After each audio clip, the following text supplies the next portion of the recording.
Hey everybody, welcome to Hit Rewind. I'm Michael and that's Jacob on the other side. Hello, everybody. Welcome to summer. The sweaty ball sack of summer. That's what it is right now. We're hitting the middle of July.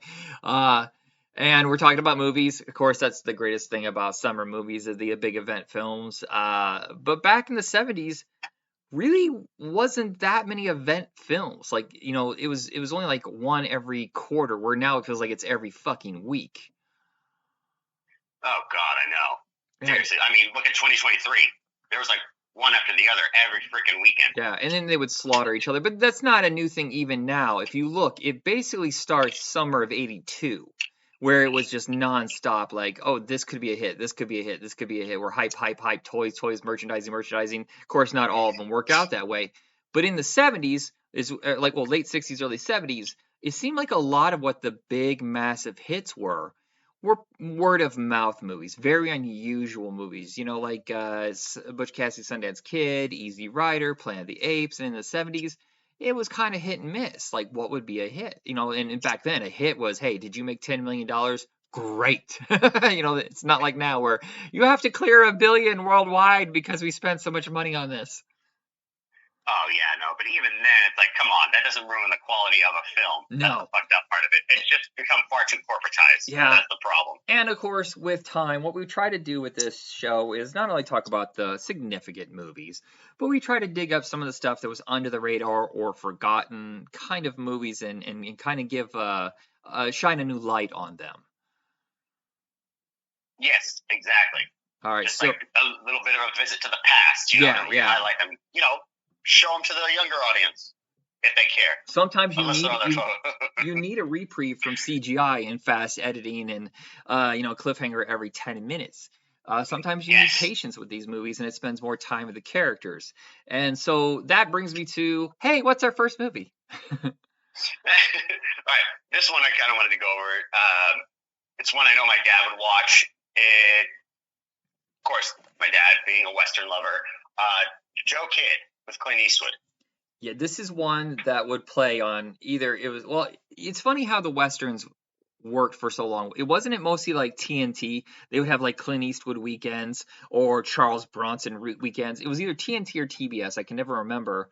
And then it moved to AMC for a long time. And now I don't know where you would find Outlaw Josie Wales, Jeremiah Johnson, the good, the bad, and the ugly, and Joe Kidd was a very regular cable watch. Absolutely, it's something that would always be on. That and Outlaw Josie Wales. Yeah. Would be on there as well. It's Joe Kidd's kind of the lower end of the legendary westerns with Clint Eastwood. It's High Plains Drifter, this, and maybe like fuck, what's the one that's not really a western but it's a cop movie? Dang it. Oh, Dirty Harry? No. It's right after Paint Your Wagon. He's a Texas Ranger or whatever, and he goes to New York. Doggone, I can't remember. I'll remember later. But kind of the ones that they made okay money, but they're not exactly like big box office hits. But they were constant cable plays, and that's where it built its cult following. Yeah, that's the thing about like cable and home video. That's where it would still live on and get more recognition that way. Yeah, and this is his second to last Western for a very long time. He does this, Outlaw Josie Wales, and takes a very long break until he does Pale Rider, 9 years after Josie Wales? Yeah. Yeah, and of course the Westerns were fading away anyway. The only people that were ever making money in the 70s really seemed to be John Wayne, Clint Eastwood, and Blazing Saddles. That's the only thing I think of. Oh yeah, absolutely. All right. Oh man. So but I will say, I just liked how this movie did start off. Joe Kidd being in jail, ready to be hanged and sentenced, but he will be pardoned if he helps out some lawmen take down some big gang members. Yeah, it's the Revolutionaries. It's John Saxon being the leader of that group. And Robert Duvall is basically using Clint Eastwood to track him down and use him to, basically stop them. And he's not on board whatsoever. So he's kind of playing against him without him knowing for a long time. Oh yeah, until we get near the end. Yeah. In fact, that one last part, shortly before they go onto the train. Oh man, that I think Clint Eastwood realized that some of his men were pretty terrible. So it's like, okay, you know what? I'll put him to use. Yeah. What I like about this era is that there is very specific Western actors. And, you would see these guys in, 12 different Westerns within a 3-year period because actors who could ride horses, look believable as a Western guy, shoot guns, they were getting more limited as the Western was becoming less popular, or for the most part being shot over for spaghetti westerns, over in Italy and Spain and stuff like that. So you were losing your American actors that knew how to look like Western actors. So it's kind of fun saying, oh, I just saw him in this and this and this and this. Yeah, but it's like nobody. I mean, you could recognize background people, some of the heavies if you paid attention, but that's about it. Yeah, and then all these guys would switch over to cop films pretty much around the same time as the Western died. That's what happened around 71, 72 because of Dirty Harry. And the French Connection was, oh, this is the new thing that guys want to see, not Westerns, cop movies, grade A cop movies, a cop on the edge. You're going to have your badge taken away. That kind of. I feel like that's what Last Action Hero was paying a nod to. Yeah. But yeah, I think it's a really nifty little thriller. I think the last 20 minutes are top-notch Western kind of payoff kind of movie. I'm not even coming up with a proper sentence. How do I describe this? The climax is something that you're just rooting for as he slowly takes out everybody. I love the fucking thing where he has that vase on a rope and he's swinging it back and forth, slowly lowering it, trying to get that guy. You just got to build up enough momentum, and there it is. Yeah, and those clay pots are heavy enough without water in them. Yeah, and Duvall is a great heavy. This is right after Godfather comes out, so he's now a name, and usually played a heavy. Oh, absolutely, yeah. He's always been. There are times he would play a bit of an antagonist, more so. I mean, heck, even look back at True Grit. Yeah, it's kind of a shame. I think John Saxon's actually really good in this. It's kind of a shame that his career basically it just went into low budget exploitation films, a lot of Italian movies, and he never really regained it again. The only time people even remember him from our generation, or my generation, I guess, is Nightmare on Elm Street. Yes, that's right. He was Nancy's dad. Yeah. And of course, I feel like Enter the Dragon did kind of help kick up his career again. Yeah, but it was one of those where since Enter the Dragon wasn't particularly seen as a mainstream movie, it was an exploitation film that broke through, which is different because a lot of those kind of movies, they don't make stars. I mean, it's amazing that Mark Hamill never really got to be a star after Star Wars and stuff like that, where they make a lot of money and people love them, but it's not necessarily because of the actor, it's because of the concept. And a lot of that is Bruce Lee and martial arts movies with a budget. It wasn't necessarily about John Saxon, even though he was second billed and he was the American actor they tried to sell that on. Oh yeah, absolutely. He was pretty badass in that movie, though. He was pretty fucking awesome. I actually think he's fucking awesome in everything. It's just the studios weren't there to give him a good role. All right, what is our next film? Next one, this is a bit of a not a heist, but a bit of a chase movie that did kind of make me think of this movie growing up with Charlie Sheen and Christy Swanson.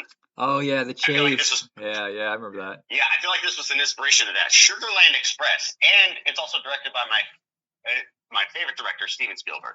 Oh, you know what? Until this moment right now, I had no idea who your favorite director was. Mine's Joe Dante, which Joe Dante owes a lot to Steven Spielberg. Well, yeah, I mean, he was one of the first directors to graduate from film school. Yeah. George Lucas, Coppola, and he started off a little bit smaller.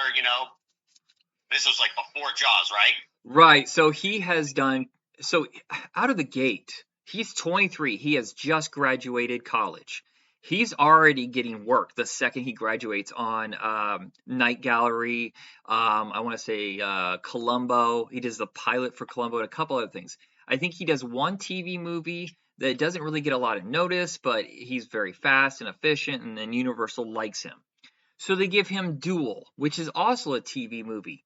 but it's so critically acclaimed and the ratings are so high that they decide to throw it into theaters. First over in Europe, where it is a fucking phenomenon for a TV movie. And they release it here in America, it does okay. Because most people have already seen it on TV. So that's a little bit different. So Sugarland Express is his first official movie. Oh, absolutely. I mean, just the way it carries itself out, it is based on a true story about a couple in Texas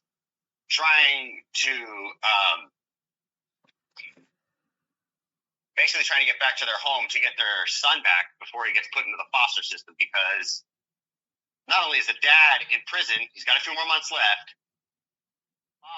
Also, they feel like she can't take care of him. Right. Like they feel like she's unfit. I'm pretty sure she did time too, but for something way less. Oh yeah, I mean she does after. Of course, she only served like a few months on a 15-year sentence. Yeah, as the story goes, which you find out. Yeah, and it's this desperation. I get it, but they only make things worse. The decisions being made are fucking insane, but it's based on something that really happened. The simple fact that she panics when the cop starts coming to the car and not for what they think it is, and she jumps into the driver, they would have gotten away with it. Now, mind you, eventually he would have been caught because he jumped, he escaped prison or whatever. I mean, maybe she would have gone too. Look, they were doomed from the start because she would have been seen as aiding and abetting his escape and also, bringing him along. And they just keep making it worse and worse and worse. But like Robin Hood and Bonnie and Clyde, Billy the Kid, they're people who, society kind of has sympathy for and they're rooting for because their main goal isn't violence.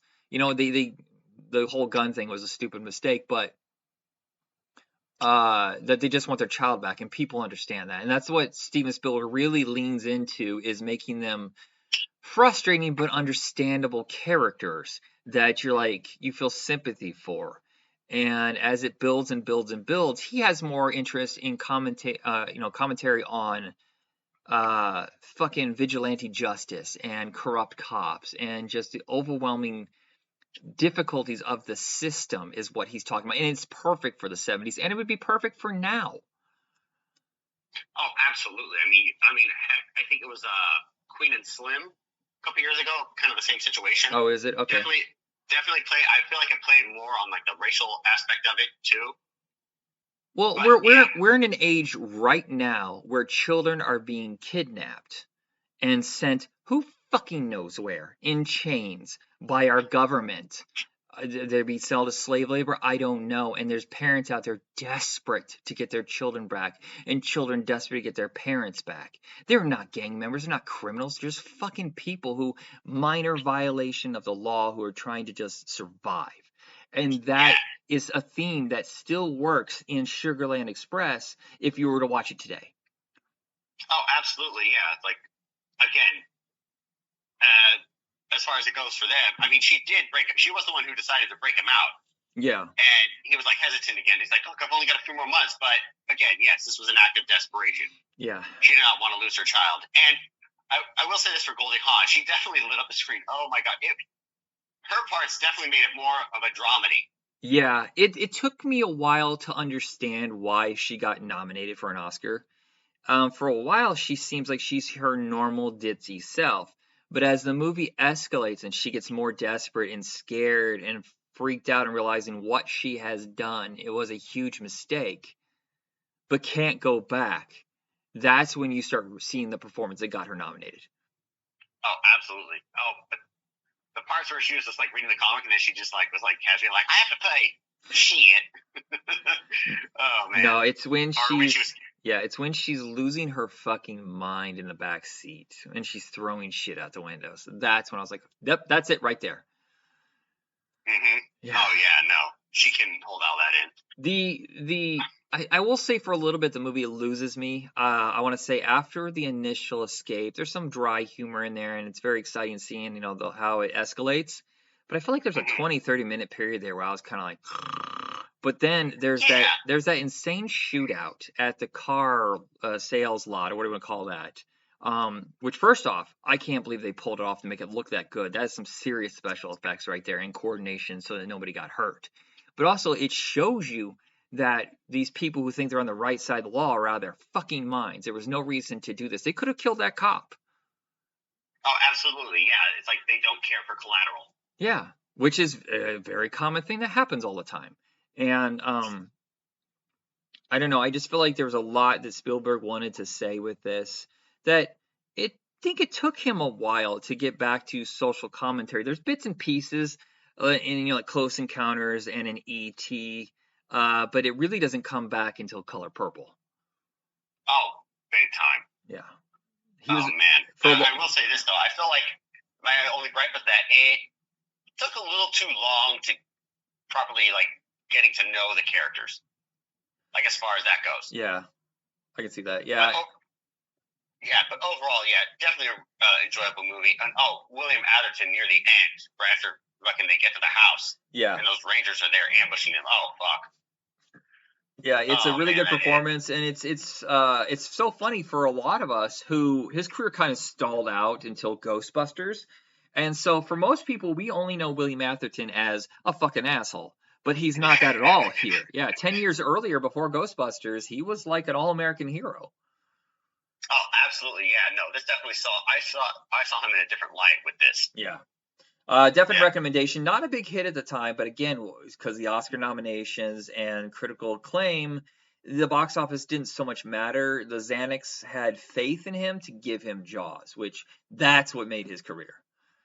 Oh, absolutely. That was like the first big blockbuster. Yeah. And it's on its 50th anniversary now. Yep, and if you're interested, we're not going to discuss it during the series of 70s movies.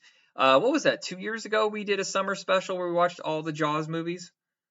Yes. Yeah, so that is a special episode from a couple years ago. You can check out the entire Jaws franchise, which I'm still shocked. He must have it in his contract now that they can never do another Jaws or reboot it because the sequels, each one progressively worse. Yeah, the second one was pretty okay. The second one was pretty good. Yeah, the other ones after that were just absolute freaking abominations. Yeah. I still find 3 entertaining, even though it's fucking trash. It's a guilty pleasure. Yeah. All right. What is our next film? Our next one is, something that'll pluck at a lot of kids' heartstrings, especially if you were a kid within this era. And it is a timeless animated movie and a classic character that everybody knows and loves. Snoopy Come Home. This one I think is better. I mean, we just discussed one, 2 episodes ago, A Boy Named Charlie Brown. There is a 3 or 4 year difference, I think, in the movies. And I think what they understood was to make it a full-fledged story. Whereas A Boy Named Charlie Brown, they did have an outline plot, but a lot of it was just little vignettes. Like, I just felt like I was watching a connected episodes of the TV specials. This one is a movie. And it's a road trip movie, so you don't get bored. And so while Snoopy is on the road with Woodstock to go visit his previous owner, they come back home and realize the loss and kind of, I guess, childhood trauma of someone they've known so well, so long is now gone, and they don't know why or where he is. Oh, gosh, especially on Charlie Brown. Like, man, this hits him. It's his dog. Yeah. People love their dogs. Oh, God, he's feeling like it was his fault. Like, he felt so guilty. Well, everybody was kind of everyone's kind of a jerk to him for a while. I mean, yeah, there were times where Snoopy was a pain in the ass, but come on. Yeah, he's a dog. Yeah, it sounds melancholy, but it is a really funny movie, and it's a lot. Oh my God, the fucking sequence! Again, this sounds like a horror movie. Where he just casually gets kidnapped by a girl in the neighborhood he's wandering through, and basically kept a prisoner inside her house. It feels like fucking Misery. I wonder if Stephen King saw that and said, "Ooh, if I took that a different direction, this would be a horror film." Oh, I know. I'm pretty sure that's what inspired Stephen King. Yeah, he's like, "Oh, Snoopy, I'm gonna tie you up again in my bedroom. I'm gonna put a dress on you. I'm gonna make you have tea parties, and I'm gonna trap Woodstock in my little cage or whatever. You're never gonna leave. You're never gonna leave." Oh, yeah. Or maybe an inspiration for Elmira in Tiny Toons. Oh, hands down. Or was it? Is Elmira from Tiny Toons or from Animaniacs? I can't remember. No, she was from Tiny Toons. Yes, both Warner Brothers properties, but yeah, she was She was Elmer Fudd's niece. Okay, and then doesn't Elmira go over to? There's a brief spinoff with Pinky and the Brain. I feel like there was for like 13 episodes or something. Oh yeah, they would always have like people from Animaniacs or Tiny Toons come in. Oh, okay. I was just wondering. Sorry, we got sidetracked here. And I will say this, the animation and production value of this one is way higher than the last one. So it's kind of strange. As far as I can tell, this flopped. Oh, what? Yeah, so the first one cost about $650,000, made $10 million in theaters. So they said, yeah, go ahead with another one. This one cost about $1 million, and it only made $2 million. I'm stunned. Either box office reports weren't proper back then, or everybody decided 3 years later, fuck that Snoopy. Yeah, no, what the hell? I would question the audience and be like, what the fuck is wrong I with feel you? like it must be wrong because we still have 2 more Peanuts animated movies coming up in the decade. So I feel like they were more successful than they're telling us. Yeah, they're lying. They're hiding the receipts. Sabotage. Yeah, but did you like the road aspect? It kind of kept it going. That's I think my favorite mini genre is road trip movies. Oh, absolutely, yes. That's what I did like about it. I also one part that always got me, it was like the little suspenseful where it was like him trying to sneak into the hospital to see his previous owner. Oh yeah, no dogs allowed. And no birds. Yeah, I think this almost seemed like it was his first time meeting Woodstock too. Yeah, well, it is actually, because Woodstock I think was introduced a year and a half or so before. Because I got done reading the entire anthology of the 50s, 60s, and 70s. And basically, I believe Woodstock is 70 or 71. This movie comes out in like 72. And so it was kind of an introduction to our world, I think, telling the audience who Woodstock is. Oh, okay. And then Peppermint Patty was new too. I do not believe Peppermint Patty and who's her sidekick with the glasses? I can't fucking remember. I can't remember either. Oh gosh.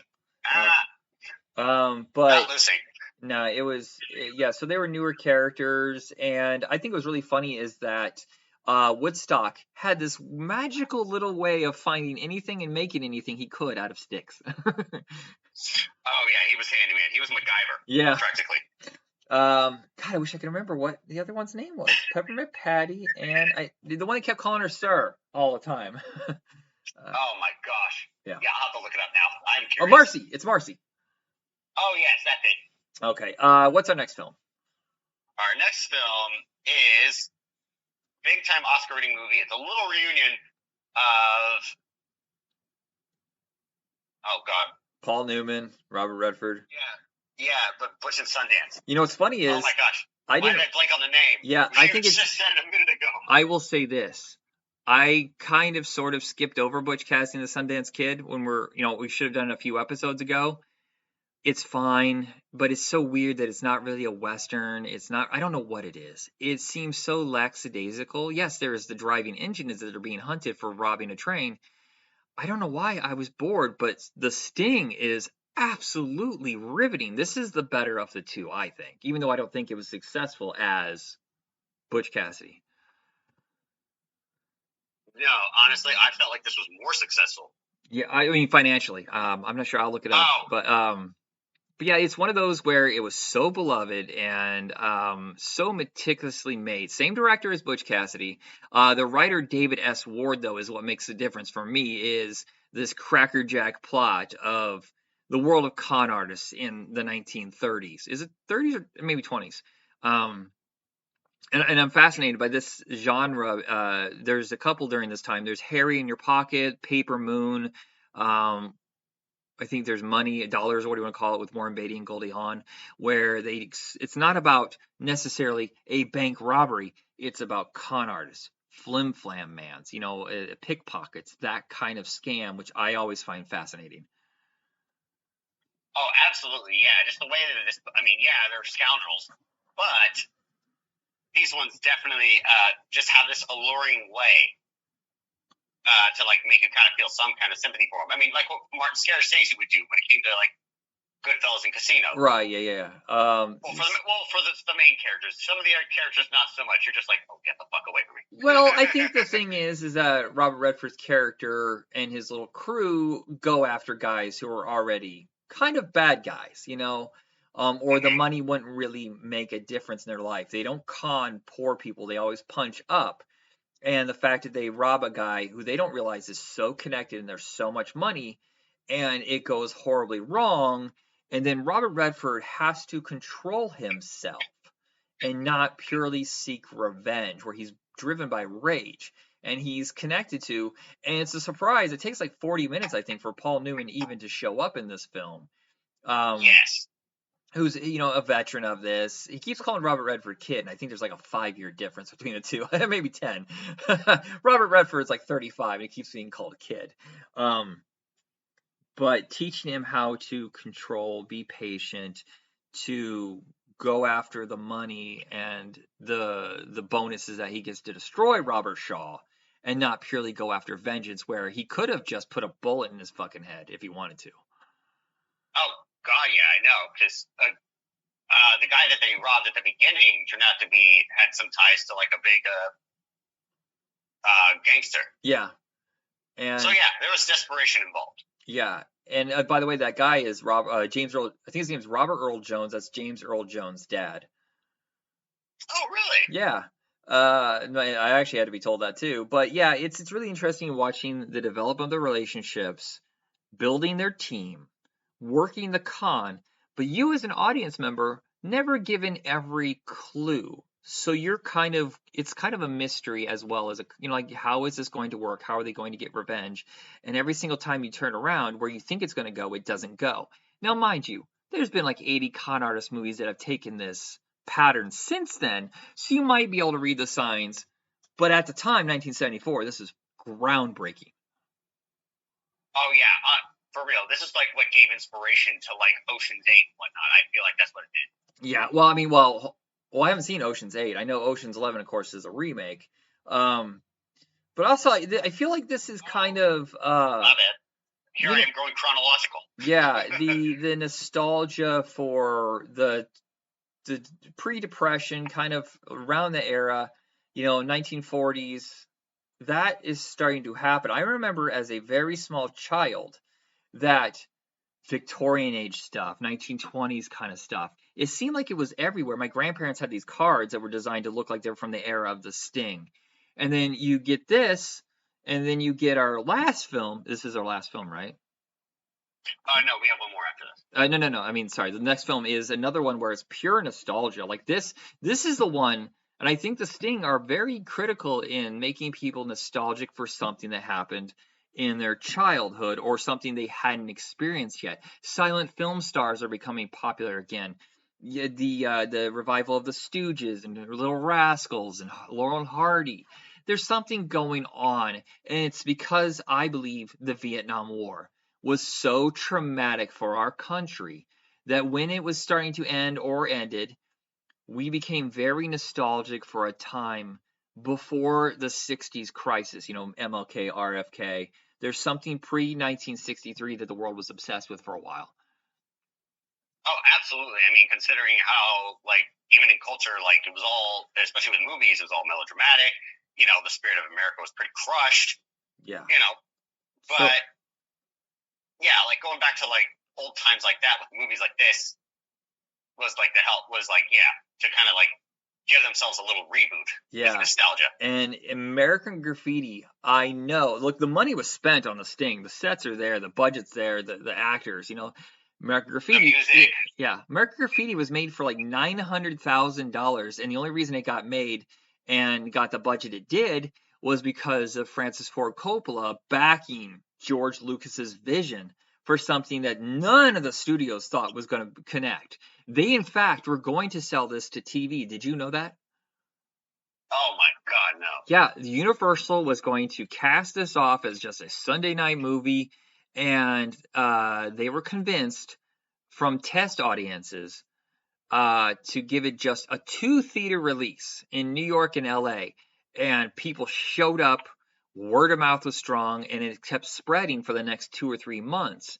And then, lo and behold, I think by the time it was done and all the re-releases, it's made over $100 million. Shit. Yeah.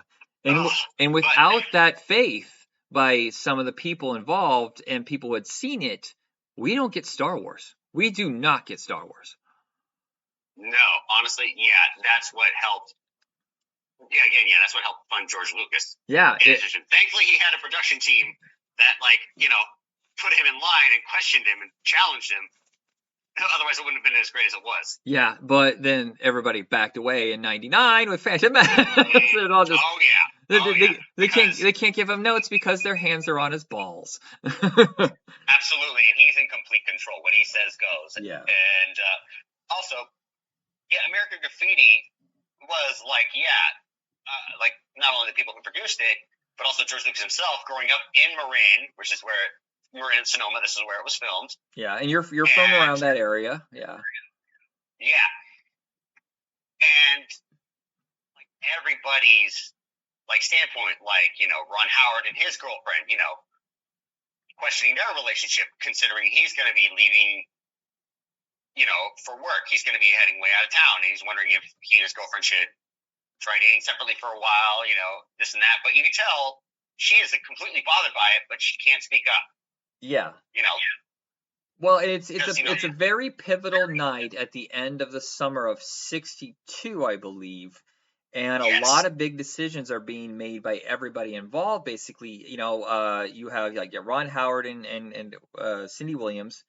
Yeah, their relationship is ready to break apart, and they're having regrets or frustrations with it.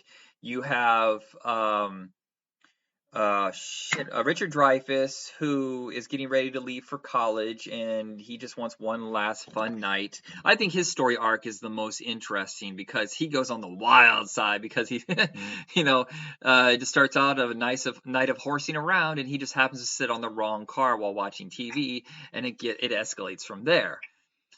Oh God, yes. Oh man. Yeah, Bo Hopkins is terrifying. Yeah. Bo Hopkins is terrifying in this movie. Oh God, yes. I mean, oh Jesus Christ! It's like I do not want to be part of the Pharaohs if that guy's involved. Yeah. But go ahead. But going back to Richard Dreyfuss, yeah, his one motivation: he sees a beautiful woman in this beautiful T-bird car, and she says, "I love you." Like, wait, what? Yeah, and that's Suzanne Summers. If you didn't know, she's only in it for like 2 seconds. Yeah, but you hear, the rest of the movie, he's trying desperate to reach out to her and find her to the point where he goes to a very famous classic radio jockey that everybody grew up listening to, Wolfman Jack. Yeah, that's right, everybody. It's Wolfman Jack. But he has the funniest thing that he pulls. I mean, I know who Wolfman Jack is. I think everybody knew what he looked like, basically. But the whole caveat is, I'm not Wolfman Jack. I'm just this guy covering for me. Sends in these tapes. I play them. Hey, you want some popsicles, kid? Come on, have some popsicles. My fridge broke down. He's just distracting him. And then as he leaves, he's like, all right, everybody, it's Wolfman Jack. Yes, pretty much like the man behind the curtain, Wizard of Oz. It is a little Wizard of Oz. I didn't even think of that. Yeah.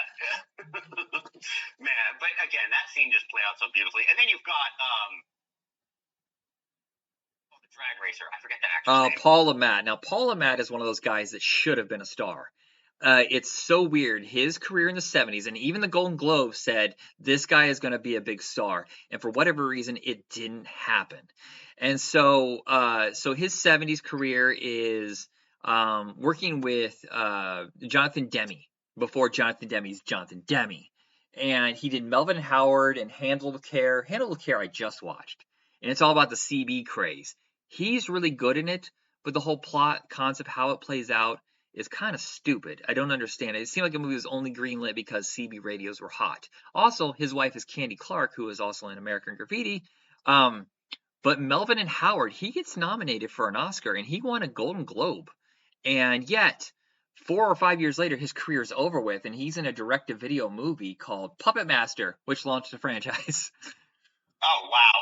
Yeah. He just seemed like a guy who almost was an A-lister, and for whatever reason, it just didn't happen. But he's in a fucking great thriller called Death Valley in 1982. You gotta see. Okay, I'll definitely have to look into that one. But yeah, I did like his perspective, too, because he's, number one drag racer, he's got a badass car throughout town. And Harrison Ford's character is looking for him, trying to challenge him. Yeah. Who has, like, a big reputation himself. So it's like, fuck. I'm trying to duck this guy, but it's like, damn, it's for the first time, I'm a little worried. Yeah, well, I mean, he's also past his prime. He is a guy who should not be still on the drag race. He should not be hanging around the way he does. He knows it too. He knows that, oh, maybe I should have stopped this already, but I have nowhere to go or what to do, you know? Yeah, it's like that's his entire life. He's like a boxer afraid to retire, like Apollo Creed. Well, I don't want to change. I like the way he is. Yeah, I've seen people like this. When I was in college, I was working at a gas station that was right downtown by the high school, and there was a parking lot across from the gas station where everybody would hang out, which was fine if you were in high school. At this point, I was 21, and there was a guy there I graduated with who was held back, so he was 22, hanging out with 14-year-old girls. What the fuck, dude? Yeah. I don't know if he was trying to have sex with them, probably. But at the same time, what are you doing, dude? Jason confused fucking Matthew McConaughey. Yes, man. Exactly. But it was funny is that a big part of his thing is that he's also saddled. He's trying to be cool. He's trying to be like, the old school guy, but he gets saddled with this kid played by Mackenzie Phillips who kind of breaks down his walls. And he actually kind of opens up his heart and decides that, he doesn't need to be that guy anymore. Yeah, exactly. He's proven himself enough. And then you've got, oh my gosh, the little psychic friend, the nerdy friend. I can't remember his name. Oh, Charles Martin Smith, who became a director, but most people our age probably know him as the nerdy guy in Untouchables, who, sadly, Touchable is what that sequence ends with in his death. I know, that really sucks. And of course, let's not forget Starman with Jeff Bridges. Yeah, that's right. Terry the Toad, by the way, is the character, and man, he is such a wild fucking character. And the fact that Kenny Clark wants to be with him is so bizarre. She must be unbelievably sweet because he's not an attractive man. He's a fucking goober. With the strangest haircut that was popular for a while was buzzing the top of your head, but keeping the sides long and then greasing them back, which I've only ever seen in Weird Science. Chet had that hairdo, remember? Yeah. Oh, God, yeah, that was so weird. Oh, it's so gross, too. I know. That's like the way I'm looking at his hair. I'm like, what the hell has he got going on here? Yeah. He's trying so hard to be impressive. He wants to go out on a date now that Ron Howard letting him borrow his car while he's gone. Yeah. As long as he takes it out of it. And it's like, okay, cool. He's got a little freedom. He's tired of riding his Vespa. He wants to be cool. He wants to, actually join in on the fun and everything. But, oh, man. Throughout this whole thing, he manages to pull through somehow. Yes, it's amazing. That one scene where he's trying to get liquor, and he's trying to get someone to buy liquor for him, and then there ends up being a fucking robbery. Yeah, well, the first guy takes his money and just disappears out the back door, and it's kind of fun watching it. So it's a coming-of-age film. It is a comedy, but underneath all of it, George Lucas really connects to what it's like to come to the end of an era. So you have the guys just hitting, they're just about to get to the age where they can graduate. You have the guys who are graduating and have to make the decision to leave. And then you have the guys who have stayed too long. And it's weird that this is the only time that George Lucas ever wrote anything that had empathy, had that pathos, who really connected to what it was like to be human. Yes, I would have to give credit to the other writers as well. Yeah, was it? For this movie. It was Willard Huck and Gloria Kurtz, right? Am I right? Yeah. Yeah, and I've only seen a couple minutes of the sequel. It was playing on Comedy Central once, and I know it's a huge disappointment to everybody because it's kind of experimental and jumps around in time a little bit. It's way different than this one. But I also give it credit for being a sequel that does something fresh instead of trying to repeat it. I do not want to see people in their 30s out on the drag race again. They had to deal with repercussions of Vietnam and getting older and marriage and divorce and stuff. Mm-hmm. Absolutely. And that's what I did like at the end. Like the credits, it already seemed like what had happened to them. One became a successful writer in Canada. Ron Howard did stay. He and his wife stayed married. And sadly, though, the drag racer did die in a car accident. Right. And Toad disappears in Vietnam, I think. Yeah, he was missing in action. That's like, yeah. Oh. So I'm very curious. I think I will try to find the sequel because everybody reappears except Richard Dreyfuss. So I'm like, well, wait, how do you tell this story years later if one person died in a car accident and the other one disappeared in Vietnam? How do you tell this story? So that is what I'm curious about. This makes me wonder. I'm like, wait a minute, he grew up and became a writer. What if this is the same character in Stand By Me? That's exactly what I was going to say. You got I know, but but I'm completely joking. It's like, well, I mean, we've already seen like his childhood as Will Wheaton and all that. Yeah, But still. So speaking of Stand By Me, I think we're about to have, if you live in Oregon, Brownsville, I think is what it's called. Every year they have a Stand Yes. By Me festival. It's the smallest town you've ever seen in your life. Seriously, you can walk the entire town in 5 minutes. But also, when I was up in Oregon, there was a car show in Seaside. And I was shocked. I saw Candy Clark there. And for whatever reason, I didn't say anything. I didn't go up to her. I didn't get her autograph. I didn't get a picture. I didn't get anything. I just looked at my mom and said, "Hey, that's Candy Clark from American Graffiti and Popcorn and all this other stuff." And she kind of waved at me. And I just kind of went, "Ah," and then walked away. I'm not good with celebrities. Every time I'm a fucking goonball. It's like, I don't want to disturb you. I love your work. Yeah, I don't know how to seem like a fanboy and ask nerdy ass fucking questions. You haven't already been asked like 1,000 times. I know, it's probably the same question too that you've been asked before. Yeah, when I got up, when they had the panel for Weird Science, wow, I brought it back to Chet. I remember trying to think of a question for all three of them because I didn't want to be, like just choose one and sit down, and nobody was asking any questions. So I got up and I had one for every one of them, but I was shaking uncontrollably, and for some weird reason at the end, I told Anthony Michael Hall, I go, Out of Bounds is fucking awesome, and it should be on Blu-ray, and I'm gonna go sit down now. And I was just like, and my friend looks at me and goes, Are you okay? I go, I think I'm gonna throw up and pass out. I'm a dork. Oh, God. Yeah. No, it can happen. I don't blame you. All right, so that is it for this episode, everybody. Thank you, Jacob. All right. Thank you, Michael. Everybody have a good day. Namaste and good luck. Be excellent to each other. Oh, my God. And stay cool. Good Lord. Put an ice pack on your balls. All right, that's it. Sorry, I'll shut up now. I'm never not awkward, I guess. Bye.